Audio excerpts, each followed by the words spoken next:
In the summer of 1993, the peaceful city of Pocatello, Idaho was a place where neighbors trusted one another and families felt entirely safe letting their children wander the local streets. It was a close-knit, devout community that prided itself on its quiet security. But that illusion of safety was shattered forever on the evening of June 29th when 11-year-old Jeralee Underwood set out from her home. Jeralee was a sweet, deeply loved child from a devout Mormon family who responsibly worked a local newspaper route. It was dusk when her route should have concluded, but as night began to fall, Jeralee failed to return home. Her frantic parents immediately realized that something was wrong, and the community quickly rallied to search for her. Initially, the town hoped it was all a terrible misunderstanding, perhaps a child simply losing track of time, but within hours, a neighbor confirmed their absolute worst nightmare. Jeralee had been forcibly abducted. What residents of Pocatello did not know was that a monster had quietly settled into their neighborhoods. A stranger named James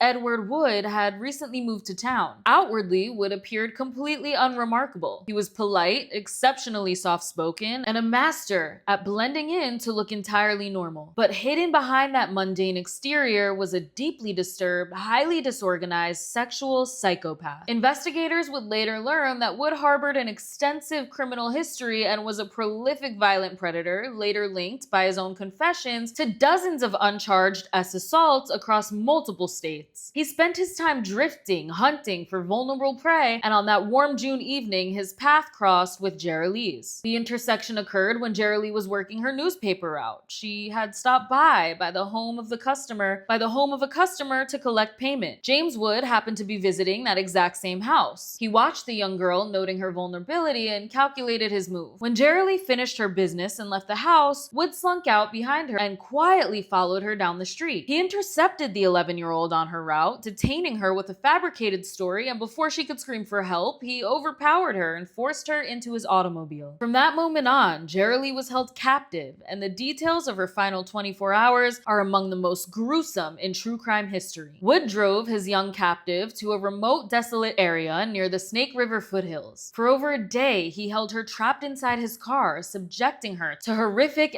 abuse. The true depth of Wood's depravity manifested during the murder itself. According to investigator records, Wood eventually took Jeralee out of the vehicle in a secluded wooded area. There, he drew a semi-automatic .22 caliber pistol, pointed it at the terrified girl, and shot her directly in the head. He then dragged her body into the brush, covering it loosely with branches, and drove away. But the nightmare did not end with the murder. In an act of pure unspeakable overkill, James Wood returned to the site of the crime a short time later. Driven by an explicit